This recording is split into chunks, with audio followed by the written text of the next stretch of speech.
Hey, hey, hola amigos, buenas noches, ¿cómo están?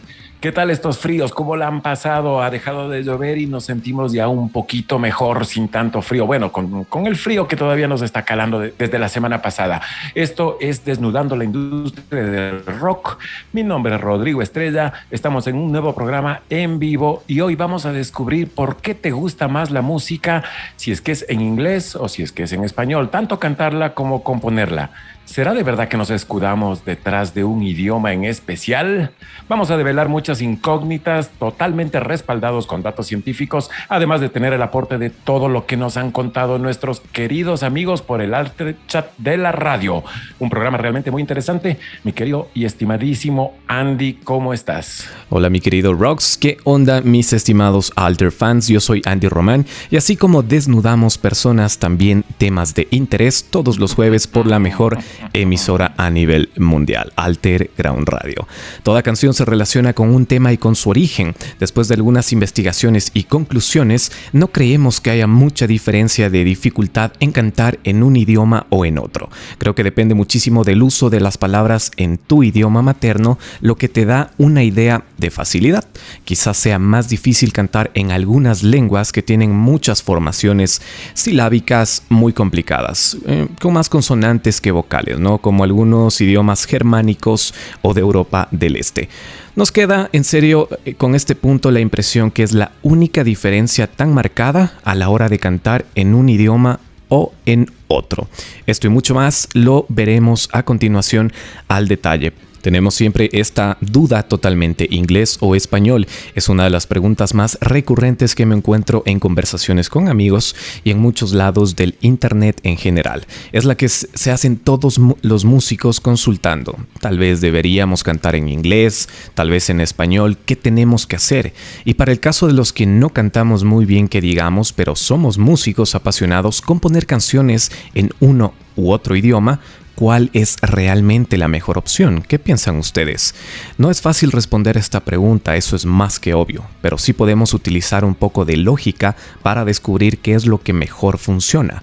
Para explicarte este caso en particular, vamos a dividir en dos grupos a los músicos y en otro a los compositores. El primero está formado por aquellos que simplemente están tocando porque les gusta tocar, ¿ok? Para tenerlo súper claro. Es decir, que no lo hacen para mostrar su música a nadie, simplemente lo hacen por hobby, como normalmente me topo yo por ahí con esos comentarios. En este primer grupo tienen toda la libertad del mundo. Estamos 100% de acuerdo con la lógica que si les apetece cantar en inglés o en español o en chino o en ruso, pues simplemente lo hacen, porque no hay ningún objetivo en particular. Entonces, da exactamente lo mismo. No obstante, supongo que los más interesados en saber cuál idioma es el más aceptado o el que más réditos puede darles, no están en este grupo. Eso es más que obvio. La mayoría de ustedes tienen curiosidad por saber cuál idioma es más efectivo para su situación, así que vamos a dejar a un lado a aquellos que lo hacen simplemente por diversión o por hobby. Con todo el respeto, obviamente, del caso, no se me vayan a ofender. Y vamos a hablar totalmente un poco de lo que creemos que deberías hacer para cada uno de los casos si es que te encuentras queriendo vivir de la música. Para esto hay que hacer algunas preguntitas hipotéticas y veremos cómo va la cosa en este tema muy, pero muy interesante. Así es, mi querido Andy, súper interesante. Lo primero que te vamos a decir y que debes plantearte muy seriamente es: ¿cuál es el idioma que tú hablas? Y sobre todo, ¿cuál idioma habla la gente que te está escuchando? Eso es súper importante y es sumamente básico para lograr obtener una respuesta adecuada. Probablemente tú estás en un país, así como nosotros, en que la mayoría de la gente habla español y no habla inglés. Nosotros crecimos en Ecuador, sabemos que la mayoría de la gente en Latinoamérica no habla nada más que español o alguno de los otros idiomas regionales, como mi querido Andy, que también sabe hablar quechua. Y a pesar de que todo el mundo cree que sabe algo de inglés, vamos a ser sinceros, en esta noche con nosotros mismos, la mayoría de nosotros no podría mantener una buena conversación sobre deportes, sobre una serie de televisión o ni siquiera ver la televisión en inglés, simplemente porque no lo entendemos, entendemos muy poco o directamente nada. Sincerémonos, primerito. Entender el idioma de esa manera es a lo que yo llamo realmente poder hablarlo, poder entenderlo, poder estar en contacto con el idioma. Y de ahí nace un conflicto muy grande si es que tú no eres capaz de hacerlo. Si consigues escribir algo estando en ese nivel bajo, es muy probable que vaya a sonar muy simple o básico, incluso muy mal pronunciado. Imagina que vives en Argentina, en México, en España, escribes unas cuantas canciones, tú esperas que vaya a un recital alguien que está a tu alrededor porque hablan español, lógicamente, y esperas que ellos paguen por la entrada y que eso sea rentable para ti.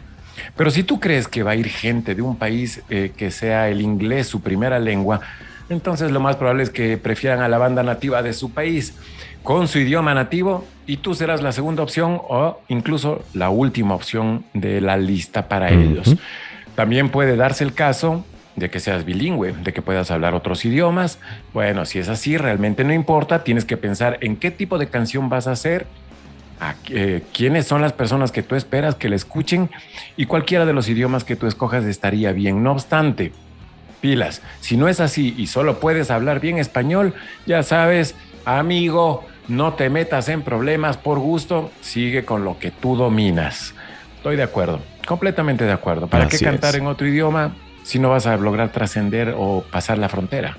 En efecto, y en esta última parte tienes muchísima razón y se repite mucho, no a nivel generalista, ¿no? Porque hay temas o grupos muy mínimos que tienen que ver con esta mala pronunciación, de que obviamente tienes todas las ganas de trascender, de hacer algo o alguna situación o cosa diferente, experimentar como tal, pero no puedes hacerlo de buenas a primeras sin antes haberte preparado. En este caso es muy importante, al menos con la situación del inglés, que sepas pronunciar bien, sepas cómo son los distintos modismos a la final también, por qué no mencionarlo, y que tengas muy en claro que no puedes pararte simplemente y comenzar a cantar con una mala pronunciación, porque obviamente los gringos, primero, te van a dejar de seguir y segundo, se van a reír de ti. Sí, totalmente de acuerdo, no lo hagas. En todo caso, prepararse primero y de ahí sí lanzarse al ruedo. Si es que quieres hacerlo en inglés, ningún problema. Exactamente. ¿Qué más tenemos, mi querido Andy?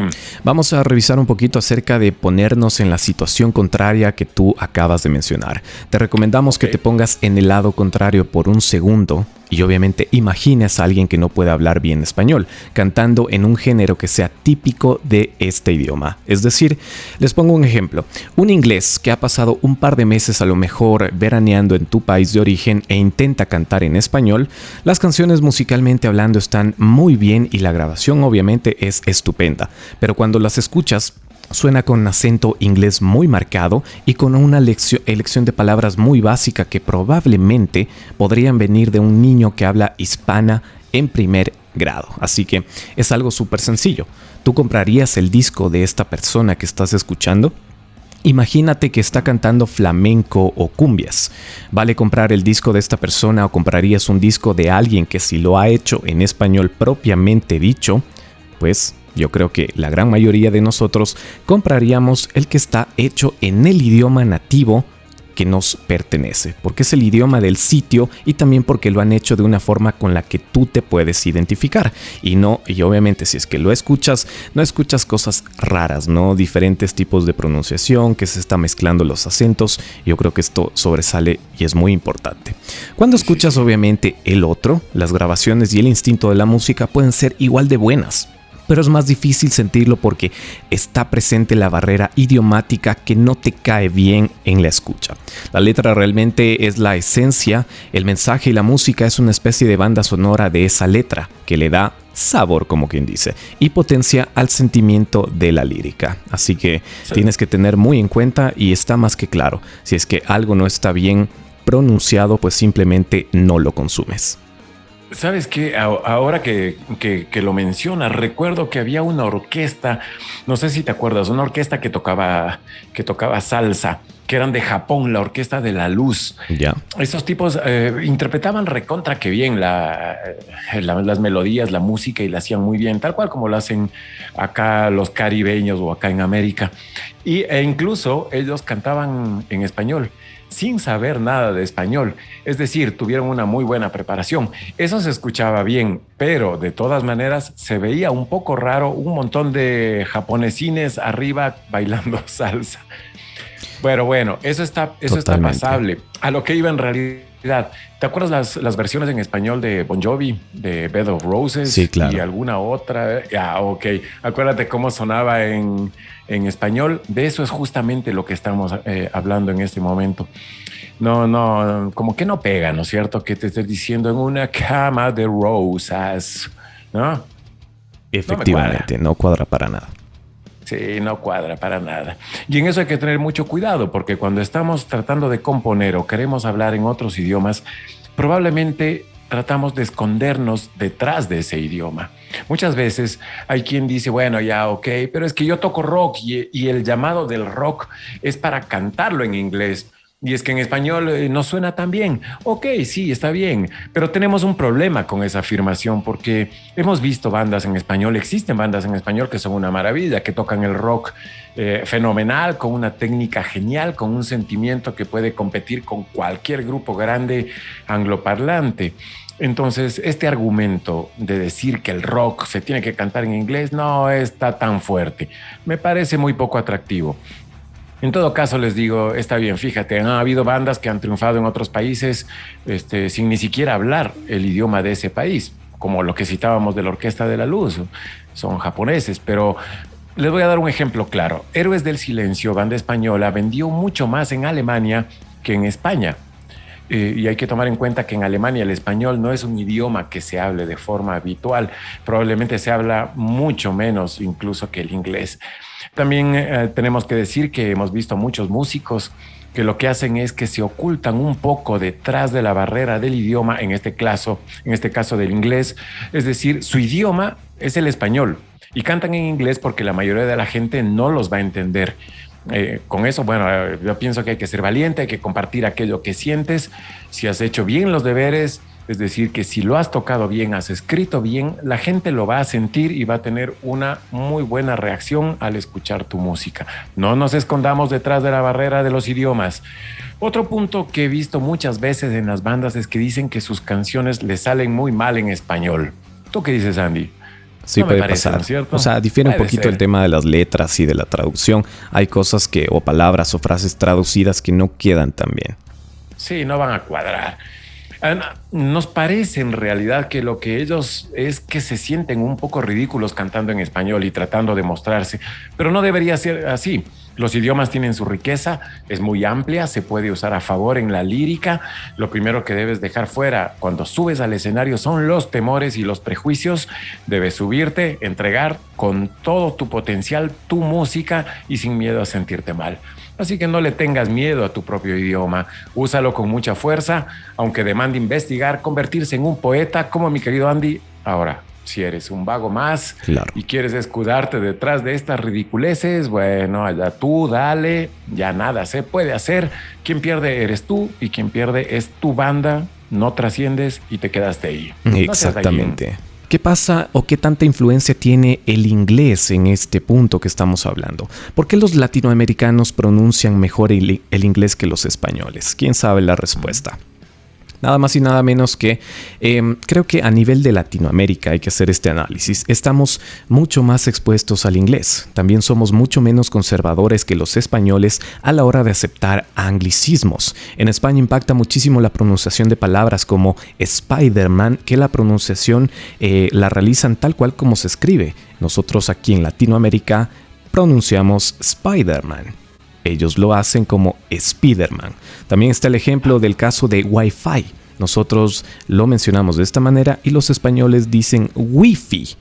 Y el tan conocido que me imagino que todos nosotros en nuestra niñez que nos topamos con una persona española, nos dimos cuenta de esto y salió esta palabra a reflote, que sería el DVD.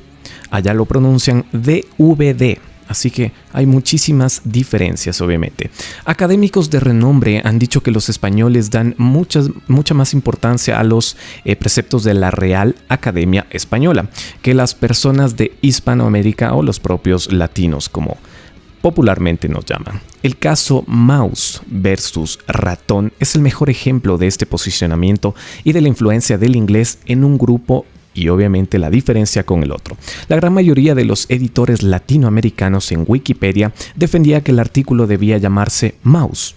simplemente porque mouse es la forma más usada por el conjunto de hispanohablantes y los españoles, argumentando que ratón no solo es más usada en España, sino que es la recomendada por la Real Academia de la Lengua Española, pues ellos se destacaban o se jactaban por un cálculo lingüístico, es decir, una forma más pura supuestamente del concepto, algo menos inglés, menos intrusivo y más de aquí, ¿no? De la madre patria. Es simplemente eso. Y en definitiva, y para no extenderme demasiado con este punto, el debate antes mencionado es un ejemplo no solo de la exposición al idioma, sino también, y he aquí lo más importante, la actitud de cada uno de nosotros como hablantes. Los latinoamericanos incorporamos más palabras inglesas a su vocabulario y no tienen reparo en usarlos. Así que nos pasa a todos literalmente. Aplíquese este concepto también a la composición musical. Esto pasa en el día a día de cada uno de nosotros, tanto como personas y también como las personas que somos músicos, compositores y que estamos en contacto dentro de este medio musical. Yes or no, my dear Rocks? Yes, yes, yes, yes. I'm agree with you, my friend. Lo que pasa es que estamos cerca, estamos acá. Estados Unidos nos influencia bastante. Tenemos cine, tenemos, bueno, de todo, series.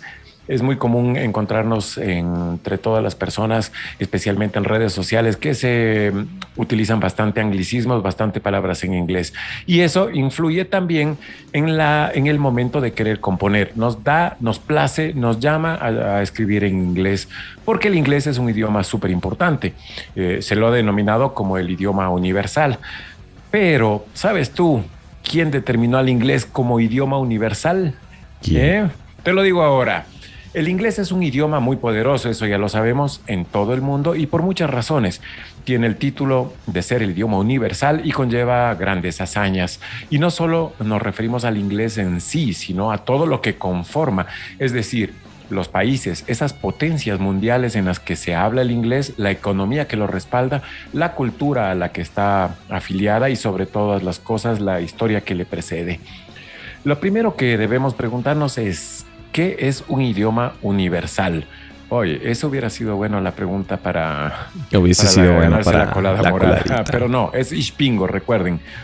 Un idioma universal es básicamente un idioma utilizado de manera masiva en todo el mundo y que cuenta con un gran número de hablantes, tanto nativos como secundarios. Bueno, eso está bastante común.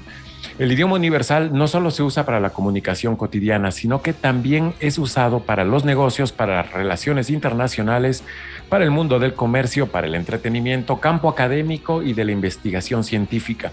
Y aquí empiezan las cosas importantes. Una de las más grandes cosas que te hace ser idioma universal, Mr. Inglés, es que es usado como lengua oficial por las instituciones internacionales importantes como la ONU o el Comité Olímpico. Ok, sabiendo esto, tal vez ahora se nos meta la pregunta: ¿por qué el inglés es el idioma universal y no es otro, como el francés o como el alemán? Primero, porque es un idioma ideal para los negocios internacionales. Es ideal para los viajeros. Cuando tú llegas a otro lado, te comunicas en inglés, facilito. Es la mejor forma de comunicarse en el mundo digital 2.0, nuestra vida que está inmersa en esta coexistencia en línea, y el mejor método es comunicarse a través del inglés. Es el idioma número 1 usado por los cibernautas para intercambiar ideas. Estamos sumergidos en la cultura pop, como lo decíamos hace un rato. Películas que vemos son de Hollywood, la mayoría de las series también. La música que escuchamos está en inglés, las tendencias de moda, de redes sociales, todo está en inglés, se genera en Estados Unidos o en Inglaterra. Y una cosa importante es que se puede acceder a un mayor número de textos académicos y científicos, porque el inglés se convirtió en ese idioma tan importante justamente porque los textos son publicados solamente en inglés. Y también sucede que de otras lenguas los han traducido al inglés, no al español, no al francés, no al alemán. Por lo que aprenderlo ya se convierte en una cosa fundamental a la hora de estudiar y realizar investigación científica. Pero antes del inglés hubo otro idioma que era el idioma universal, y ese fue el francés. Ocupaba el número 1 en el mundo hasta mediados del siglo XX. Todavía era considerado como primera opción para aprender cómo ser tu segundo idioma, habiendo sido por mucho tiempo la lengua oficial en tratados internacionales, en el código militar e incluso era la lengua preferida para la filosofía y la literatura. Así que el inglés no siempre fue el idioma universal. Desde el siglo XVIII, con la revolución industrial iniciada por la misma Gran Bretaña, el inglés comienza a ganar relevancia. Y hasta la caída de la Unión Soviética ganó mayor fuerza y se convirtió en lo que es hoy día. Es decir, Andy, amigos, luego de esta pequeña clase de historia, tenemos muy claro que el inglés llegó a ser el idioma universal básicamente porque los bretones iniciaron una revolución industrial que se regó por todo el mundo junto con su lenguaje, incluyendo en este viajecito a la música y las demás artes. Así que por eso, inglés es el idioma universal. En este punto también cabe recalcar o salta la duda, ¿qué es más fácil después de todo este concepto que tú mencionas? ¿Es más fácil cantar en inglés? Y hay una pregunta que debemos responder de una manera un poco más cerebral y con los recursos científicos de nuestro lado, pues es más que obvio. ¿Qué es más fácil? ¿Es cantar en inglés, en español o en un idioma diferente? Si no dominas el idioma, pues es un rotundo no, porque también deberás trabajar muchísimo en la parte de pronunciación, pero dejando de lado los asuntos lingüísticos, la mecánica corporal del canto es simplemente la misma, sin importar el idioma que estés en este momento usando o tratando de usar. Según nuestros amigos cantantes, las letras simples en inglés son un poco más fáciles porque quizás es poco probable desafinar, con palabras que son en promedio mucho más cortas, incluyendo muchos monosílabos. Y sí, pero por el contrario, las canciones requieren habilidades vocales importantes. No creemos que eso cambie en algo. Un gran amigo nos contaba y nos mencionaba lo siguiente: soy un cantante aficionado, solo canto a veces como un pasatiempo, por lo tanto, mi respuesta está lejos de ser profesional. Soy hispanohablante nativo, tengo inglés avanzado, pero me parece igual de difícil cantar en español o en inglés. Y bueno, sin duda, si por lo que hemos escuchado depende de la capacidad de expresión que tengas en este idioma, el inglés como tal, y en cuanto a las características del idioma, pues podemos decir que el inglés es un idioma más arcaico que utiliza muchos verbos auxiliares y conjunciones, aunque hay palabras que resultarán más cortas o simples en una lengua que en otra. Por ejemplo, no será lo mismo decir primavera que spring, y eso sí que influye en la métrica al momento de componer. Así que si en algún momento escuchaste tu canción favorita en inglés traducida al español y te pareció totalmente ridícula, pues ya tienes clarísimo por qué es. Hay muchas traducciones que no quedan bien con la composición inicial. Y si no dominas el inglés, solamente pura basura podrás escribir. Eso te lo aseguro.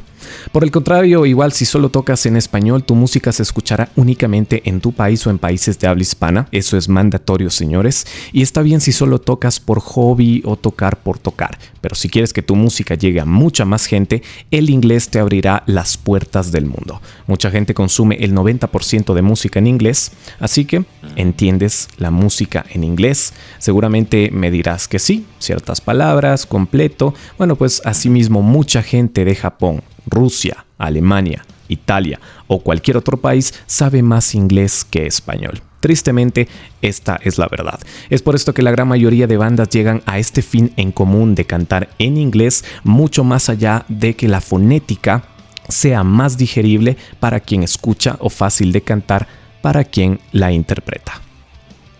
Sí, tienes razón. Mira que, por ejemplo, los Scorpions o bandas alemanas, los mismos Rammstein o bandas de otro lado han tenido que salir. Al inicio salieron cantando en alemán. Bueno, sí, vas a quedarte en Alemania, cantarás en alemán para que te escuche tu público. Pero si quieres salir, es verdad lo que acabas de decir, Andy. Tienes que hacerlo en inglés. Mira, hasta los mismos coreanos de... ¿Cómo se llaman los coreanos de estos muchachos que cantan? Que están de moda desde hace unos añitos para acá. K-pop. De K-pop, correcto. Ellos también tienen que hacerlo. Lo hacen en coreano, está bien, defiendan su idioma y todo, pero tienen que salir en inglés. El mundo se abre, como decías hace un momento. Vamos a hablar un poquito de lo que es el alfabeto fonético internacional, porque si tú quieres aprender a cantar en inglés, este es el secreto de muchos cantantes que pronuncian diferentes idiomas sin tener que saber el idioma en realidad. Esto es el alfabeto fonético internacional.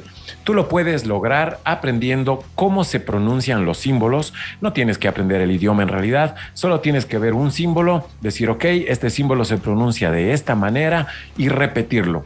Así vas a aprender a cantar en inglés. Primero que nada, no te asustes. Esto puede parecer al principio un poco complicado. Yo lo estuve practicando estos días y en realidad sí es un poco difícil. Todo empieza con conocer cómo ubicar tu lengua y dependiendo de dónde se coloque dentro de tu boca, vas a producir las vocales correctas. Oye, interesante. Hacia arriba, hacia un ladito, hacia otro.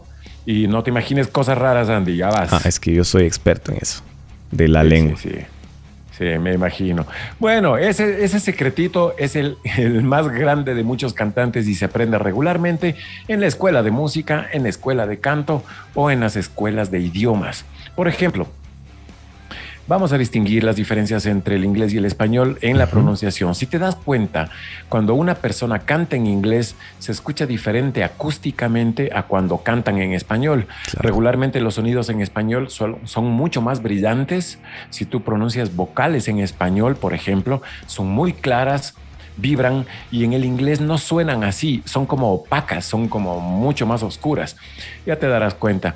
La recomendación más grande para poder pronunciar el inglés es escucharlo y luego repetirlo. Ustedes lo que van a hacer es poner la canción que más les guste, la que ustedes deseen, le pones play, escuchas la primera frase, pones pausa, lo repites tal cual como lo escuchaste. No importa que no lo entiendas. Esto es una guía para saber más o menos cómo es que se tiene que pronunciar. Esa es la mejor manera. Pero siempre tienes que saber lo que estás diciendo. No significa que vayas a aprender todo el idioma completamente, pero Obvio. Por lo menos tienes que saber qué significa esa frase y ahí sí va a tener sentido en tu mente cuando lo estés cantando. Otra recomendación que nos daban los expertos para empezar a cantar en inglés es hacerlo con un repertorio de palabras que tengan pocas letras. Porque obviamente va a ser muy complicado si es que tú tienes un texto extenso o muchas palabras.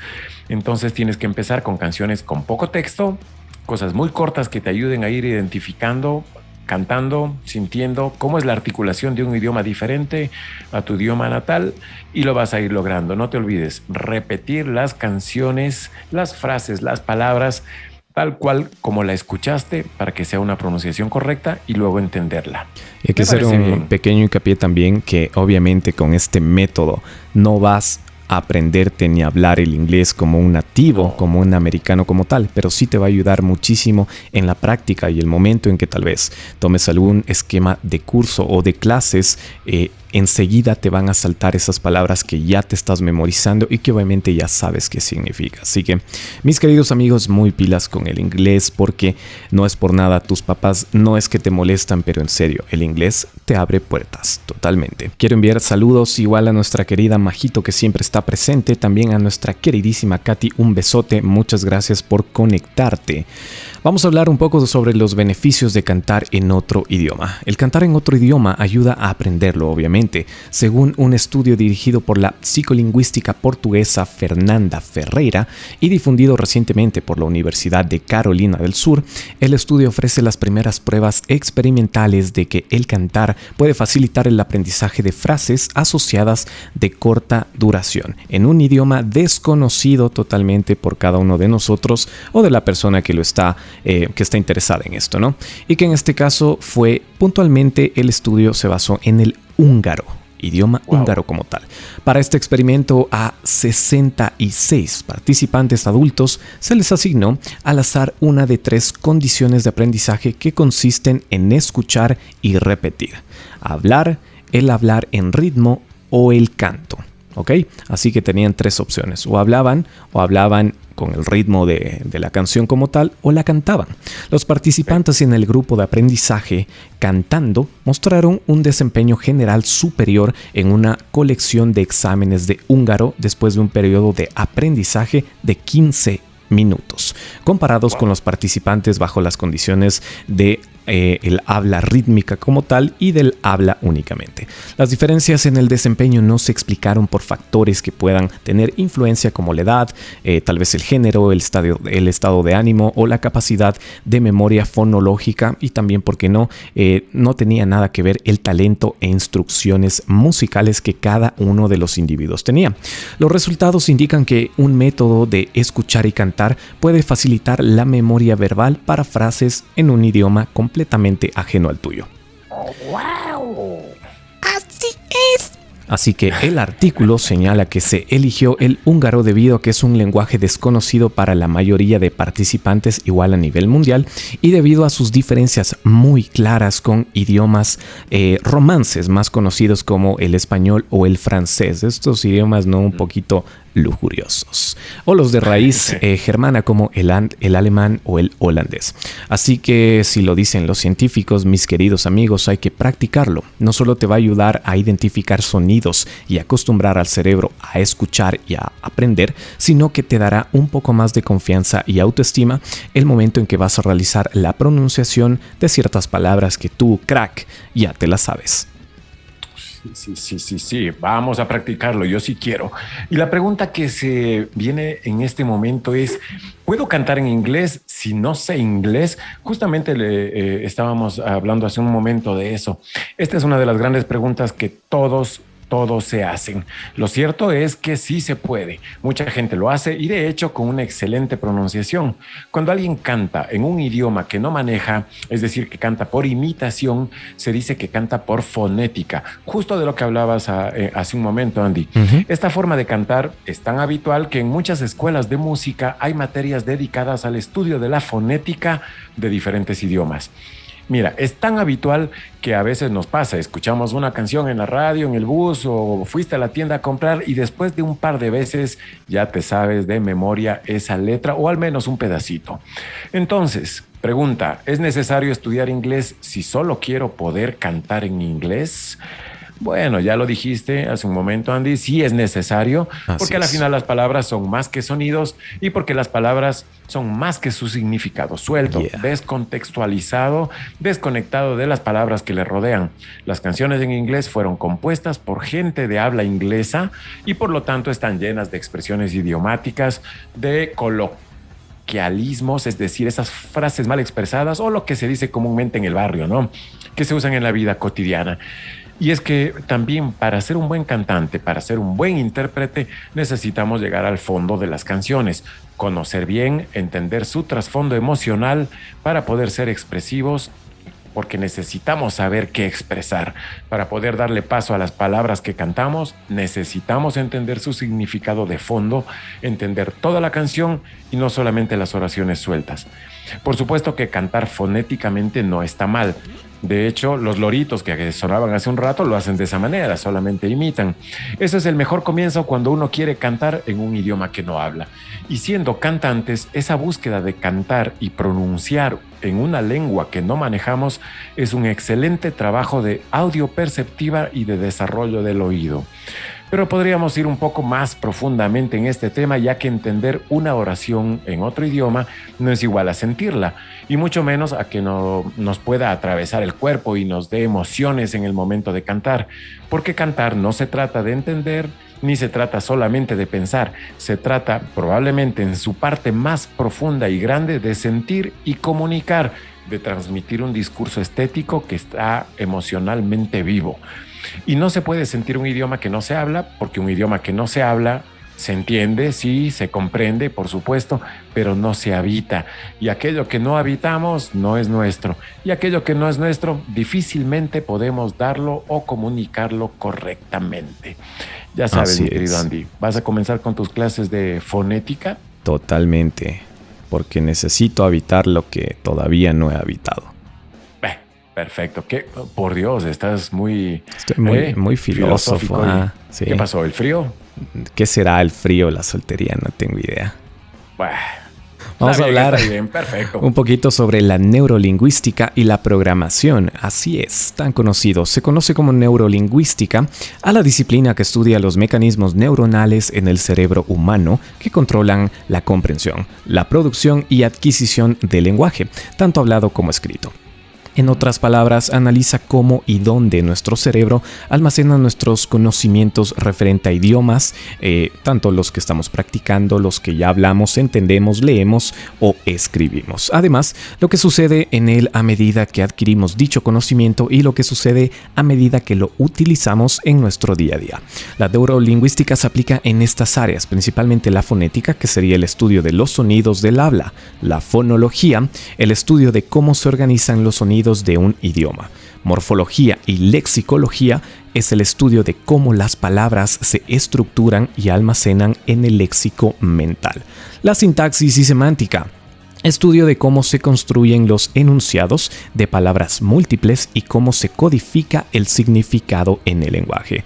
La programación neurolingüística es una técnica de desarrollo personal y psicoterapia que sostiene algo que existe una conexión entre los procesos neuronales del neuro y el lenguaje en la parte de lingüística. También tiene que ver mucho con los patrones de comportamiento aprendidos a través de la experiencia. Esto se titula o se conoce como programación. La programación neurolingüística clasifica a las personas en visuales, auditivas y kinestésicas. Esto tal vez lo escuchaste o te hicieron algún tipo de test en la escuela, en el colegio o en el lugar de trabajo. Vamos a desglosar cada uno de estos temas. ¿Qué pasa con las personas visuales? Estas son las que perciben mejor su entorno mediante el sentido de la vista.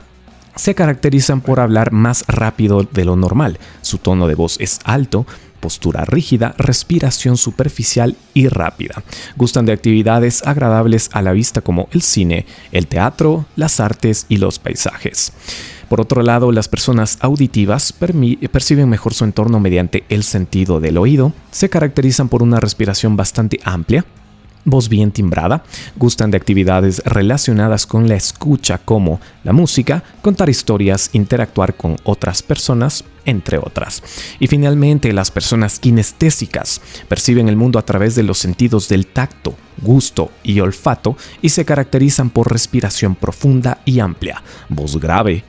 Gustan de actividades físicas así como del contacto con otras personas.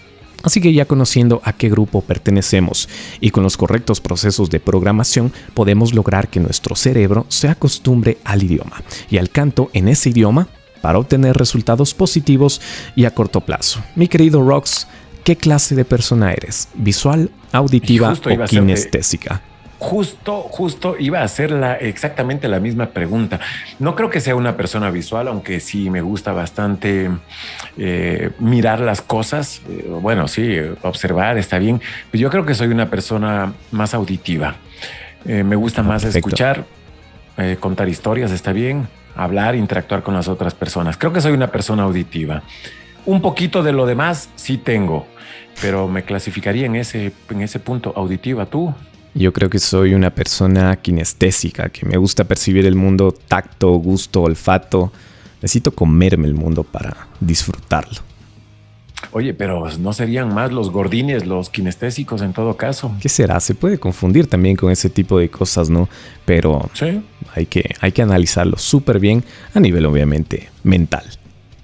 Bueno, si tú ya te reconoces dentro de uno de estos grupos, vas a saber, y les recomendamos que investiguen un poquito más de esto. Vas a saber exactamente a qué grupo perteneces, de qué manera tratar, de qué manera mejorar tu idioma y con esto mejorar el listening en inglés.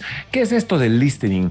Tenemos una pequeña compilación de tips que van a ayudar a entender un idioma tan necesario y que te darán un empujón para poder cantarlo de mucha mejor manera. Primero, vas a elegir bien qué es lo que vas a escuchar. 2 horas de la pronunciación de los verbos irregulares no es lo mismo que escuchar tu canción favorita. Para mejorar el listening en inglés, lo que escuches debería cumplir con 2 características principales. Primero, tienes que escuchar un pelín más arriba de tu nivel de conocimiento del inglés, que se te complique un poco. Y mucha atención a quién escuchas. No vas a escuchar a Bad Bunny. No. Tú no le estarías preguntando a un bombero sobre cosas y consejos para tu jardín, ¿verdad? Así que no. Segundo, opta por audios cortos. Si recién inicias en el aprendizaje de un idioma, no te pondrás como meta entender toda la Biblia traducida al inglés, por supuesto que no. De esa misma manera, para mejorar tu listening en inglés, apuesta por audios cortos. Por ejemplo, pequeñas canciones, podcasts, resúmenes de noticias o tal vez algunos diálogos de la vida cotidiana son la mejor opción. Tercero, escucha. Una vez que ya tienes ese material que escogiste con el que vas a mejorar tu listening en inglés, es importante que tu primer paso sea solo escuchar. Así es. No te desesperes si solo entendiste una parte, ni te lances al diccionario a intentar averiguar y traducir todo. Quédate allí con tu foco puesto totalmente en los sonidos.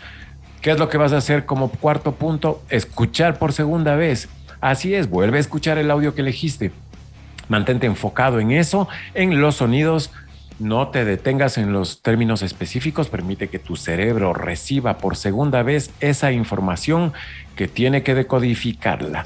Luego tienes que leer sin oír. Las palabras están compuestas de una parte escrita y de otra parte fonética, obviamente, y de poco sirve que sepas cómo suena si no te conectas con un término. Un buen truco es conseguir previamente la transcripción de lo que vas a escuchar y solamente la lees, pero no la escuchas. Es decir, no la hablas, solo la lees. Luego tienes que unir las palabras con el sonido. Entonces, ahora sí, escuchas, mira que esto ya 3 veces has repetido lo mismo, ¿no? Escuchas mientras lees porque así tu cerebro le asignará un sonido a cada palabra. Vas a entender mejor, vas a descubrir que los espacios entre los términos son, aunque sean casi imperceptibles, están presentes, están allí y los vas a entender. Y por último, repite todo esto, todo este ciclo para mejorarlo. Tu listening, vuelve al paso 1 para atar los últimos cabos del mensaje. Una segunda vuelta al proceso va a sellar lo aprendido y te ayudará a que todos los términos queden mucho más claros, arraigados en tu cerebro. Ojo con no repetir demasiado el mismo audio, porque si no terminarás haciendo algo que no está bien, que es memorizar, y lo que tienes que hacer es practicar. Hemos llegado al final de este programa. Gracias por compartir este espacio con nosotros. Quiero agradecer a nuestros auspiciantes Ali Ecuador. Si quieres sentirte siempre cómodo, siempre bien y tu estilo es el que te define, pues entonces ingresa a nuestra tienda Ali, www.li.com.es. No te olvides también que el día de mañana tenemos un programa por video, por Facebook Live. No te puedes perder. Vamos a estar ahí disfrazaditos. Y bueno, nos dirás si estamos terroríficos o si somos una ternurita o si estamos súper sexys. Así que no te lo pierdas para que lo averigües y te lleves premios gracias a Ali Ecuador. Fenomenal. También recordarles que el premio del programa de hoy es gracias a Cayosi Artesanal, que es una empresa dedicada a crear los más deliciosos platos y bocadillos que tú te puedas imaginar.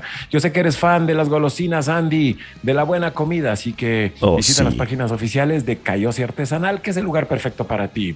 Dale, un abrazo para todos los que nos escribieron. Saludos para Mónica, saludos para Cardi en Estados Unidos, saludo para Carlos Fernando en Colombia, para la gente que nos escribió desde Perú también, los que están aquí en Quito aguantándose este frío y los que están en Guayaquil aguantando ese calor también. Un abrazo para todos ustedes. Recuerden que estamos en vivo desnudando la industria del rock todos los días jueves a partir de las 9 en la noche aquí por Alterground Radio. Soy Rodrigo Estrella.